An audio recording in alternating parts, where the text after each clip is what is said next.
تبارك الذي نزل الفرقان على عبده ليكون للعالمين نذيرا۔ کسی بھائی نے مالیگاؤں سے سوال کیے ہیں۔ سوال یہ کہ مفتی صاحب نکاح کے وقت دلہے کو دودھ پینے کے لیے دیا جاتا ہے اور اس بارے میں کہتے ہیں کہ دلہے کو تھوڑا پی کر دوستوں میں دے دینا چاہیے۔ دلہے کا جھوٹا پینے سے جلدی شادی ہوتی ہے۔ اگر دلہا پورا دودھ پی جائے تو اس کو برا سمجھا جاتا ہے، پورا نہیں پینا چاہیے تھا۔ ساتھ یہ کہ اس رسم کے بارے میں بھی بتائے کہ یہ رسم نکاح کا حصہ ہے نہیں۔ سوال کرنے والے زبیر احمد مالیگاؤں۔ جی بھائی صاحب، یہ تو آج ہمارے مسلمانوں کے اندر ایسے تو شادی بیاہ کے اندر بہت سارے بدعات چل رہی ہیں۔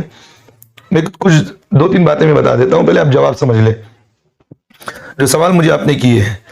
جواب یہ کہ دیکھیں، نکاح کے وقت دودھ پلانا ایک جائز عمل ہے، پلا سکتے ہیں، کوئی بات نہیں اس میں، لیکن شرط ایک ذہن میں رکھیے، اس کو نہ فرض سمجھا جاتا ہو، نہ اس کو واجب سمجھا جاتا ہو، نہ اس کو سنت سمجھا جاتا ہو، یعنی اس کو نکاح کا حصہ بھی نہ سمجھا جاتا ہو تو اس وقت پلا سکتے ہیں۔ لیکن اگر اس کو فرض سمجھا جاتا ہے، واجب سمجھا جا رہا ہے، یعنی تو سنت کا حصہ سمجھ رہے ہیں، یعنی تو اس کو نکاح کا ایک حصہ سمجھ کر یہ عمل کیا جا رہا ہے، تو اس وقت یہ رسم ہے، یہ بدعت ہے، اس کو چھوڑ دینا چاہیے، نہیں کرنا چاہیے۔ اور دوسری بات، جیسا کہ آپ نے مجھے پوچھا، دلہے کا دودھ پورا پی جانا اس کو برا سمجھتے ہیں، یہ بھی ایک غلط بات ہے۔ دیکھیں، دودھ اگر انہیں پی لیا تو اس میں کوئی بات نہیں ہے۔ اس میں اگر وہ دودھ پی کر یہ دے رہے کہ بھی اگر دوسرا پی لیا تو اس کا نکاح جلدی ہوگا، بھئی نکاح کہاں سے جلدی ہوگا؟ پہلی بات تو یہ ہے کہ آدمی کے اندر ہمت ہونا چاہیے۔ دوسری بات تو یہ ہے کہ آدمی کے اندر ہمت ہو اور وہ تیاری بھی کرتا ہو۔ جب نکاح کی آدمی کے پاس طاقت ہے تو پھر اس کو کرنے میں کوئی بات نہیں۔ لیکن آج کل ہمارے معاشرے کے اندر یہی بات ہے کہ 25 سال 30 سال آج کل نوجوان گھروں کے اندر بیٹھے ہوئے ہیں اور والدین اسی بات میں لگے ہوئے ہیں کہ بچہ میرا جتنے دن میں نے اس کو پڑھایا ہے اتنے دن میں اس کے پیسے ہم کھائیں گے، اس کے بعد نکاح کریں گے۔ لڑکیوں کی عمریں بھی 40 سال ہو رہی ہیں، 35 سال ہو رہی ہیں، ایسے لڑکیوں کو بھی زندگی پر ایسے بٹھا کر رکھے ہیں والدین۔ تو میں والدین سے یہ بات کہتا ہوں کہ اس سب چیزوں کو ختم کرے۔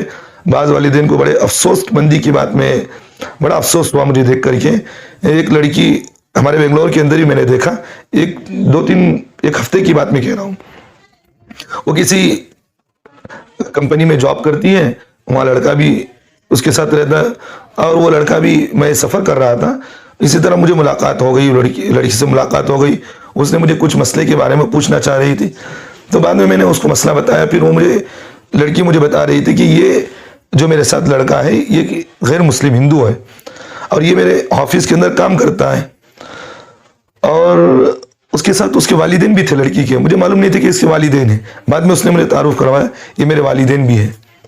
بڑا افسوس ہوا دیکھ کر کے۔ یہ والدین کو میں نے پوچھا کہ بھئی کیا بات ہے؟ کہا کہ بھئی ہماری بچی ہمارا گھر جھارکھنڈ میں ہے تو میں یہاں اپنی بچی کو جاب کے لیے بھیجا ہوں، وہ یہاں جاب بھی کرتی ہے۔ میں نے پوچھا کتنی عمر ہے ان کی؟ تو ان کے والدین نے مجھے بتایا کہ 25 26 27 سال ہے ان کی۔ تو میں نے کہا کہ بھئی لڑکی کو نکاح کر دے۔ کہا کہ نہیں حضرت، ہم نے جتنے سال اس کو پڑھایا اس کے پیسے ہم کھائیں گے۔ بڑا افسوس ہوتا ہے ہمارے مسلمانوں کو یہ سب چیزیں دیکھ کر کے۔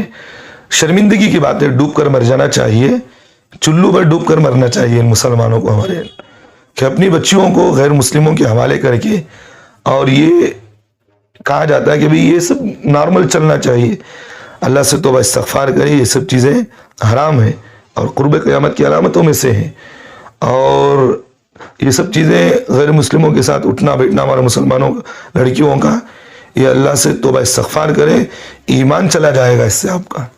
تو بہرحال بات کہیں سے کہیں چلی جا رہی، تو میں بتا یہ رہا ہوں کہ بھئی شادی جلدی کرنے کی کوشش ہے کریں، اس کے دودھ سے کوئی تعلق نہیں ہے اس کا، یہ ہمارے ذہنوں کی بیٹھی ہوئی بات ہے کہ بھئی اتنی عمر کے بعد ہی لڑکے کو شادی کیا جاتا ہے، حالانکہ شریعت مطہرہ کے اندر لڑکے کو 15 سال تک اس کو بلوغت میں دیکھا جاتا ہے، بچہ جو ہے لڑکا 15 سال اس کو دیکھا جاتا ہے، 15 سال سے پہلے اگر اس کی بلوغت کی کوئی علامت ظاہر ہو گئی تو اس کی نماز وہاں سے شروع ہو جائے گی، اس پر نماز فرض ہے۔ اگر اس کو 15 سال تک بھی اگر اس کو کوئی بھی بلوغت کی علامت ظاہر نہیں ہو رہی تو پھر اس کے 15 سال کے بعد اس کو نماز شروع ہو جاتی ہے، وہ بالغ ہو جاتا ہے شریعت میں. جب لڑکا بالغ ہو گیا تو پھر نکاح کر دے اس کو. آج کل کے حالات میں بہت ناساز ہے، فون ہے، سب کچھ ہے. آج نوجوانوں کے اندر 14 سال، بعض نوجوانوں کو، میں نے لڑکوں کو دیکھا 14 سال کی عمر میں کے اندر وہ زنا کے اندر مبتلا ہے. یہ سب تو یہی ہے کہ ہمارے مسلمانوں کے اندر یہ ذہن میں بیٹھی ہوئی باتیں ہیں. تو بہرحال یہ سب چیزیں غلط ہیں. اور دوسری بات، جیسا کہ آپ نے مجھے پوچھا کہ دلہے کا جھوٹا پینے سے جلدی شادی ہوتی ہے، تو یہ بھی بات بے بنیاد بات ہے. اس طرح کی بات نہیں ہے، یہ سب چیزیں غلط ہیں. یہ سب چیزوں کو، رسومات کو ختم کرنا چاہیے. اور یہ سب بے فضول، جیسا کہ اغلاط العوام کے اندر یہ سب چیزیں ہیں. اور ایک بات میں آپ کو، ایک بات ہمارے مسلمانوں کے اندر ایک چیز، شادی بیاہ کے اندر بہت سارے رسومات ہیں. بڑا افسوس ہوتا ہے جو ہمارے مسلمانوں کے اندر شادی بیاہوں کے اندر رسومات کو دیکھتے ہیں. تو کچھ دن پہلے میں نے وہ سارے رسومات، میرے کسی ایک دوست نے مجھے بتایا کہ حضرت ایسے ایسے رسم ہوتے ہیں. پہلی بات تو یہ کہ نکاح کے وقت، میں وہاں سے بات لیتا ہوں، وہاں سے میں بات تھوڑی میری بات تفصیل کر دیتا ہوں. بعض نوجوانوں کو دیکھا جائے نکاح کے بعد لڑکی کے سر کے اوپر اس کو ہاتھ رکھتے ہیں، لڑکی کے سر پر ہاتھ رکھ کے علی اعلان جب نکاح ہو جاتا ہے تو نکاح کے بعد لڑکی کے سر پر ہاتھ رکھ کے اس پر درود پڑھ کے اس کے سر پر پھونکا جاتا ہے. یہ بھی بدعت ہے، گناہ ہے. یہ بھی بھئی اتنی بے شرمی کہ ہمارے مسلمانوں کے اندر کہاں سے آ گئی ہمارے مسلمانوں کے اندر یہ سب چیزیں. حالانکہ یہ سب چیزیں غیر طریقوں کا، غیر مسلموں کا طریقہ ہے کہ وہ بھی نکاح کے بعد اپنی لڑکیوں کو، اپنی عورتوں کو اس طرح کی چیزیں کرتے ہیں جو آج ہمارے مسلمانوں کے اندر چیزیں پائی جا رہی. ایک چیز یہ بھی بدعت ہے، یہ نہیں کرنا چاہیے. گناہ ہے اس طرح کرنا کہ نکاح کے بعد لڑکی کے سر پر ہاتھ رکھ کر کے درود پڑھنے کی جو رسم ہے یہ بھی گناہ ہے. اور دوسری چیز، ایک بات یہ بھی ہے کہ نکاح کے بعد درود پڑھنے کے بعد اس سے کان میں کچھ پھونکتا بھی ہے. یہ بھی بے شرمی کی بات ہے. کئی لوگوں کے سامنے ایک لڑکی کو اس طرح کر رہا ہے، غلط بات ہے یہ بھی ایک چیز. دوسری چیز بے حیائی اور بے شرمندگی کی بات، بڑی افسوس مندی کی بات مجھے کہنا پڑ رہا ہے. جب لڑکا اور لڑکی کو روانہ کیا جاتا ہے، وہ تو شادی بیاہ کے اندر جو کچھ بھی ویسیات جو کچھ بھی ہے یہ سب تو حرام ہی نہیں کرنا چاہیے. اور شادی بیاہ کے اندر چل بھی رہا ہے یہ سب چیزیں. تو بہرحال میں ایک رسومات جو موٹی موٹی باتیں میں بتا رہا ہوں، کچھ ضروری چیزیں. تو لڑکا اور لڑکی کو ہاتھ، ہمارے بنگلور کے اندر میں دیکھتا ہوں کہ جلوے اس کو نام ہی دیا ہے جلوہ کرنا. لڑکا اور لڑکی کو بٹھایا جاتا ہے، اس میں سارے خاندان کے بڑے لوگ بیٹھتے ہیں. لڑکا اور لڑکی کو ہاتھ میں دیا جاتا ہے اور وہاں وعدہ لیا جاتا ہے کہ ہماری بچی کو اس طرح کرو، اس طرح کرو، دیکھ بھال کر لو. یہ سب چیزیں کہاں سے آ گئی؟ یہ بھی تو غیروں کے طریقے ہیں ہمارے مسلمانوں کے اندر جو آئی ہوئی ہیں. یہ بھی گناہ ہے، نہیں کرنا چاہیے. اب جو کچھ بھی نصیحتیں کریں باہر کریں، کوئی بات نہیں اس میں. یہ سب چیزیں آ گئی کہاں سے؟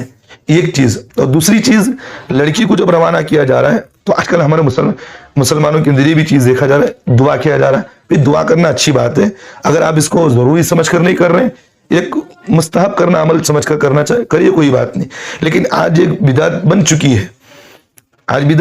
ہے، یہ سب چیزیں کہ نکاح کے بعد لڑکا اور لڑکی کو روانہ کیا جا رہا ہے تو گاڑی میں بٹھانے سے پہلے لڑکا اور لڑکی کو دعا کے ذریعے سے بھیجا جاتا. بات سمجھ میں آ رہی؟ یہ بھی بدعت ہے، اس کو بھی ختم کریں. اور دوسری چیز، اگر کرنا چاہیں تو کوئی بات نہیں کریں، لیکن اس کو ضروری سمجھ کر نہیں کرنا چاہیے. دعا جو کچھ بھی کر رہے ہیں اس کو ضروری سمجھ کر اگر کر رہے ہیں تو فوراً اس کو ترک کریں. اور دوسری بات میں یہ بھی دیکھا کہ لڑکا اور لڑکی کو جب گھر لے جاتے ہیں، گھر میں لے جانے کے بعد لڑکا اور لڑکی کو دروازے کے پاس کھڑے ہو کر لال پیلا پانی، جیسا ہمارے بنگلور کی زبان میں کہتے ہیں لال پیلا پانی اتارا جاتا ہے، اس کو پان وغیرہ جو کچھ بھی رکھ کر گئے. یہ بھی ہندوانہ رسم ہے جو ہمارے مسلمانوں کے اندر رہی ہے. یہ سب چیزیں وہ ہیں جو جودھا جو اکبر سے شادی کی تھی، اس لیے یہ سب چیزیں ہمارے ہندوستان کے اندر یہ چیزیں وجود میں آئی ہیں. یہ بھی غیروں کا طریقہ ہے. اور ہمارے مسلمانوں کے اندر ایک چیز یہ ہے، بڑا آدمی کوئی بھی غلط کام کرے تو اس کو بڑے شوق کے ساتھ کر لیتے ہیں. تو اکبر جو یہ سب چیزیں کیا ہے، وہ چیزیں مسلمانوں کے اندر دیکھا دیکھی آئی ہیں. بات سمجھ میں آ رہی؟ تو یہ چیز بھی غلط ہے. اور اسی طرح گھر کے اندر داخل ہونے کے بعد لڑکا اور لڑکی کو دروازے میں داخل ہونے سے پہلے کچھ چاول لے کر اس طرح پیچھے اڑاتے ہیں، اور لڑکے کی ماں وہ دامن پکڑ کر اس طرح کھڑی ہوتی ہے اور چاول کے دانے پکڑتی ہے. یہ بھی غلط بات ہے. اللہ کے بندوں، یہ بھی غلط ہے، یہ بھی ناچیز گناہ ہے، ناجائز گناہ ہے. اور پھر اسی طرح ایک چیز میں دیکھی بھی دیکھا، میں بچپن میں دیکھی ہوئی بات یہ بھی کہہ رہا ہوں، اور کچھ زائد باتیں جو مجھے لوگوں نے بتائی یہ بھی میں بات کہہ رہا ہوں کہ آج یہ سوال آپ نے مجھے پوچھ لیا۔ اور دوسری چیز اس میں یہ بھی ہے کہ لڑکا اور لڑکی کو ایک کسی چیز میں برتن میں ہاتھ ڈال کے کلر نما کوئی چیز ہوتی ہے، ہلدی وغیرہ کچھ ہوتی ہے، اس میں ہاتھ ڈال کے دیوار پر مارتے ہیں اور اس کو بڑا اچھا سمجھتے ہیں۔ یہ بھی غلط بات ہے، یہ بھی رسوم ہے، ناجائز گناہ ہے، ایک بات۔ اور دوسری بات میں نے لڑکا اور لڑکی کو یہ بھی دیکھا کہ انگوٹھی ڈال کر کے ایک طبق کے اندر، اس کے اندر انگوٹھی ڈھونڈا جاتا ہے۔ یہ بھی غیر مذہب لوگوں کا ایک طریقہ ہے، یہ بھی ناجائز گناہ ہے۔ اور اسی طرح لڑکی کی چوٹی کھولنا، لڑکا سب کے سامنے کھڑے ہو کر لڑکی کی چوٹی کھولتا ہے، نوشہ جو ہے لڑکی کی چوٹی کھولتا ہے، اور سارے خاندان والے وہاں بیٹھ کر بے شرمی کے ساتھ دیکھتے ہیں، یہ بھی گناہ ہے چوٹی کھولنا، ایک بات۔ اور دوسری بات سیرا پہننے کے بعد سیرا کھلوانا۔ پہلی بات تو سیرا ہی پہننا گناہ ہے، ناجائز گناہ ہے، اور سیرا باندھ کر جب گھر کو آتا ہے پھر سیرا کھولنے کے لیے اسے پیسے وغیرہ کچھ رسم کیا جاتا ہے، یہ بھی تو گناہ ہے، ایک چیز۔ اور اسی طرح یہ جو مجھے یاد آ رہا ہے میں بتا رہا ہوں، اسی طرح ایک اس میں ایک یہ بھی کیا جاتا ہے، لڑکا اور لڑکی کو ہاتھ میں کچھ اس طرح انگلیاں بند کر رکھتے ہیں، پھر وہ انگلیاں ان کی کھولی جاتی ہیں، لڑکے یہاں سے کھینچتے ہیں، لڑکے کی ماں یہاں سے کھینچتی ہے اور لڑکی کی سہیلیاں یہاں سے کھینچتے ہیں، لڑکے اور لڑکی کی سہیلیاں ہوتی ہیں، یہ اس کے سہیلے ہوتے ہیں، اس کے سارے بیٹھ کر کے اس طرح کھینچتے ہیں، یہ بھی ایک گناہ ہے جو آج ہمارے مسلمانوں کے اندر سب چیزیں پائی جا رہی۔ تو اس طرح ایک سلسلہ نما بہت سارے ہیں، بدعتیں ہیں ہمارے مسلمانوں کے اندر۔ اور ایک بات مجھے یہ بھی سمجھ میں آیا، یہ بھی مجھے سننے میں آیا کہ لڑکا اور لڑکی کے ہاتھ سے درخت کو بھی لگایا جاتا ہے، یہ بھی ایک گناہ ہے، یہ بھی بدعت ہے۔ تو ایک اس طرح بہت ساری بدعتیں ہمارے مسلمانوں کے اندر، اللہ جو ہے مسلمانوں کو ہدایت دے، ہمارے مسلمانوں کو یہ سب چیزیں ہمارے مسلمانوں کے اندر عمومی طور پر یہ چیزیں پائی جا رہی۔ اور اسی طرح لڑکے کے اندر اور ایک بات میرے ذہن میں یاد آ گئی، لڑکا اور لڑکی کو گھر کے اندر جب داخل ہوتے ہیں تو فوراً لڑکا اور لڑکی سے 2 رکعت نفل نماز پڑھایا جاتا ہے۔ تو اللہ کے بندوں ذہن میں رکھو بات، بھئی نفل نماز اگر لڑکا اور لڑکی پڑھنا چاہ رہے الگ الگ پڑھے، شکرانے کے طور پر، لڑکا مسجد میں جا کر پڑھے، لڑکی گھر میں پڑھے۔ یہ نہیں کہ لڑکا نے امامت کرا رہا ہے، اس کی بیوی کو گھر کے اندر پیچھے کھڑا کیا ہوا ہے اور وہ نماز پڑھ رہا ہے، سامنے VCR پکڑ رہا ہے، شکرانے کی نماز پڑھی جاتی ہے۔ اور پھر گھر کے اندر سجدہ بھی جب جاتے ہیں تو سجدہ شکر بھی کیا جا رہا ہے۔ اللہ کی کہاں سے یہ سب چیزیں ہمارے مسلمانوں نے رکھی ہیں، جس کا نہ قرآن حدیث کے اندر نہ اللہ کے رسول نے ہمیں ان چیزوں کی تعلیم دی۔ اگر شکرانے کی نماز آپ پڑھنا چاہیں، لڑکا مسجد کو جائے، لڑکی گھر میں پڑھے، کوئی بات نہیں اس میں، لیکن ایسا نہیں کہ لڑکی کو لے آئے اور وہ گھر کے اندر نماز پڑھ رہا ہے، لڑکا لڑکی، بعض میں مجھے معلوم ہوا کہ خود لڑکا نماز پڑھاتا ہے اس میں، لڑکی پیچھے کھڑی ہوئی ہوتی ہے۔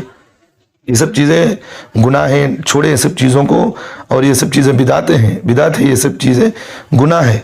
اور بہت سارے ایسی بدعتیں ہیں، انشاءاللہ کبھی یاد آ گئی تو وقتاً فوقتاً میں بتاتا رہوں گا۔ امید ہے کہ بہن، امید ہے کہ بھائی آپ نے جو مجھے سوال کیا اس کا میں نے تفصیلی جواب دیا۔ اس طرح کی بہت ساری بدعتیں ہیں، اللہ ہم تمام مسلمانوں کو عمل کی توفیق دے۔ اور میں ایک میسج میں دینا چاہتا ہوں، نکاح سے پہلے لڑکا اور لڑکی کے لیے ضروری چیز یہی ہے، لڑکی ہے تو اپنے محلے کے اندر مستورات اگر مدرسہ چل رہا ہے تو وہاں مستورات کے پاس جائے اور ان سے سارا نکاح کا طریقہ سیکھے، سارے طریقہ سیکھے۔ میاں بیوی اگر رات میں ملنا چاہ رہے تو کس طرح ملے، لڑکی جا کر ان سے پوچھے، ان سے پورا بتائیں گے وہ۔ اور لڑکا ہے تو علماء سے پہلے رابطہ کرے، نکاح کس طرح کرنا چاہیے، نکاح کے بعد زندگی کیسے گزارنا چاہیے، کن کن چیزوں میں آج ہمارے مسلمان پڑے ہوئے۔ ایک بات مجھے یاد آ گئی، بڑے افسوس مندی کی بات ہے، بڑا افسوس ہوا دیکھ کر کے۔ آج کل ہمارے مسلمانوں کے اندر ایک بدعت یہ بھی ہے کہ نکاح جو اللہ کے رسول صلی اللہ علیہ وسلم نے فرمایا نکاح آسان کرو، نکاح کو آسان کرو، تو آج ہمارا مسلمان نکاح بجائے اپنے علاقے میں کرنے کے مدینہ منورہ چلے جاتے ہیں اور مکے میں چلے جاتے ہیں، وہاں لڑکی اور لڑکی والے بیٹھ کر کے مسجد کے سامنے اور مسجد نبوی کے سامنے حرم میں بیٹھ کر کے وہاں دونوں کا نکاح پڑھا جاتا ہے۔ یہ کہاں سے بے وقوفی ہمارا مسلمانوں کے اندر یہ سب چیزیں آ گئی بتاؤں۔ میں علماء سے درخواست کرتا ہوں کہ ہمارے علماء ان چیزوں کو آواز اٹھائے. یہ سب فضول خرچیاں ہیں. اللہ تعالیٰ نے قرآن مجید میں فرمایا ان المبذرین کانوا اخوان الشیاطین. فضول خرچی کرنے والے وہ شیطان کے بھائی ہیں. وہ یہ فضول خرچی میں شامل نہیں ہیں. اللہ کے رسول صلی اللہ علیہ وسلم نے فرمایا نکاح آسان کرو, اور نکاح جتنا آسان ہوگا وہ برکت والا ہوتا ہے. یہ نکاح کے اندر فضول خرچیاں نہیں ہیں.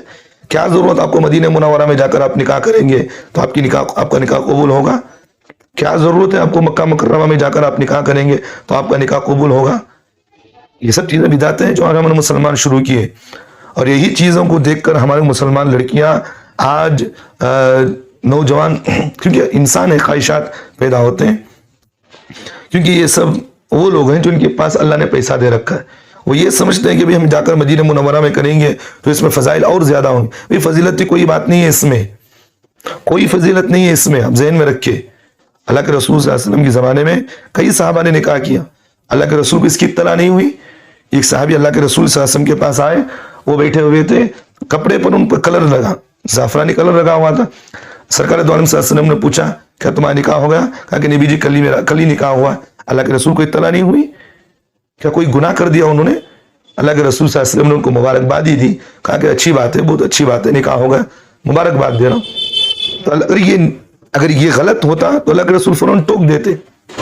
نکاح کو آسان کرے آپ لوگ. یہ نہیں کہ آپ مکہ چلے گئے, مدینہ چلے گئے, وہاں جا کر آپ نکاح کر رہے ہیں. اس میں کوئی فضیلت نہیں ہے. میں تو سمجھتا ہوں گناہ کی بات یہی ہے.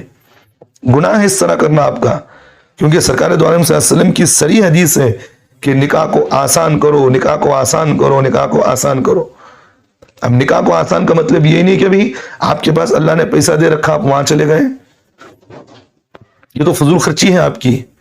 آپ وہاں جا کر نکاح کر رہے ہیں. اس سے بہتر ہے کہ آپ بجائے وہاں جانے کے آپ اتنے پیسے کسی غریب کی بچی کو دے دیں, اس کا بھی نکاح ہو جائے گا. اگر یہ سمجھ رہے کہ حضرت ہم عمرے کی نیت سے وہاں جا رہے ہیں, ہم وہاں اس لیے کر رہے ہیں کہ وہاں عمرہ بھی ہو جائے, نکاح بھی ہو, یہ آپ عمرے کی نیت سے نہیں جا رہے ہیں. آپ اگر آپ کو عمرہ ہی کرنا ہے تو پہلے آپ عمرہ کر لیں, بعد میں آ کر کے یہاں نکاح کر لیں. تو آپ کا منشا یہ نہیں ہے. آپ منشا یہی کہ ہم نکاح جا کر وہاں کریں. ایک بدعت ہمارے مسلمانوں کے اندر بہت زیادہ یہ چیز پائی جا رہی ہے. ان سب چیزوں کو ختم کرے. یہ سب چیزیں یہ بدعت ہیں. یہ سب چیزیں اللہ کے رسول صلی اللہ علیہ وسلم نے فرمایا کہ ہر بدعت گمراہی کی طرف لے جاتی ہے, اور گمراہی انسان کو جہنم میں ڈھکل دیتی. اور کتنی غریب بچیاں جن کے دلوں کے اندر خواہشیں ہوتی ہیں کہ مجھے بھی ایسا شوہر ملے جو مکہ اور مدینہ میں لے جائے, مجھے نکاح کرے. اکیل لڑکیاں اگر نہیں ملتے تو پھر غیر مسلموں کے ساتھ وہ جا رہی ہیں. یہی تو خواہشات ہمارے مسلمانوں کے اندر یہ سب چیزیں آ رہی ہیں. تو اس لیے میں ہمارے مسلمانوں سے یہ کہتا ہوں کہ بھئی نکاح کو آسان کریں. نکاح کر آپ یہاں نکاح کر لیں, پھر لے جائے بیوی کو, آپ عمرے پر لے جائیں. کیونکہ شادی کے بعد بہت سارے لوگ اپنی بیوی کو ادھر ادھر گھومنے کے لیے جاتے ہیں. آپ اپنی بیوی کو نکاح کے بعد آپ گھومنے لے جائیں, مدینہ لے جائے, عمرہ بھی ہو جائے گا, پھر زیارت بھی ہو جائے گی وہاں پر آپ کی. اب اس کو فضیلت یہ سمجھنا کہ بھی وہاں جا کر نکاح کریں گے تو اس سے فضیلت زیادہ بنی, یہ گناہ کی بات ہے. اللہ ہم تمام مسلمانوں کو عمل کی توفیق دے, آمین ثم آمین. اسی طرح کسی نے ٹمکور سے سوال کیے. سوال یہ ہے کہ مفتی صاحب, ایک شخص کا مستورات کے کپڑوں کا دکان ہے اور وہ داڑھی رکھا ہوا ہے, اور وہ یہ سوچ کر اپنی بیوی کو دکان پر بٹھا رہا ہے کہ اگر میں بیٹھوں گا تو مجھے دیکھ کر مستورات نہیں آئیں گی, تو کیا اس شخص کے لیے اپنی بیوی کو دکان پر بٹھا کر تجارت کر سکتا ہے؟ نہیں. سوال کرنے والے محمد معاذ ٹمکور, کرناٹکا کے ہیں. تو بہرحال یہ سوال بہت اہم ہے. اکثر و بیشتر لوگ پوچھتے بھی ہیں, اور جو دکان چلانے والے ہیں یہ اکثر یہ بات عمومی طور پر یہ چیزیں اس وقت ہوگی کہ رمضان کے مہینے میں ہوتی ہے کہ جس آدمی کا کپڑے کا دکان ہے تو وہاں مستورات بھی آتی ہیں, اور وہ دکان میں کپڑے وغیرہ کچھ لیتی بھی ہیں. تو وہ مستورات کو بات نہیں کر سکتا, کیونکہ مستورات کو بات کرے گا تو پھر فتنے کا اندیشہ ہوگی. تو اس لیے آدمی گناہوں سے بچنا چاہتا ہے. تو پھر وہاں اس کے لیے کیا ہوگا, اگر وہ الگ گاہک لڑکی کو رکھے گا, کسی اور کام پر لڑکی کو رکھے گا نوکری پر, تو پھر وہاں فتنے کا اندیشے ہوں گے. تو اس لیے بعض لوگ یہی سوچتے ہیں کہ میں اپنی بیوی کو پردے کے ساتھ بٹھا دے, یا اپنی ماں کو, اپنی بہن کو اس طرح میں پردے سے بٹھا لوں گا تاکہ بزنس بھی چلتا رہے اور گناہ سے بھی محفوظ ہو جاؤں. تو بہرحال میں اس سوال کو تھوڑا تفصیل سے بتا دیتا ہوں. پہلے ایک بات اصولی ذہن میں رکھیے,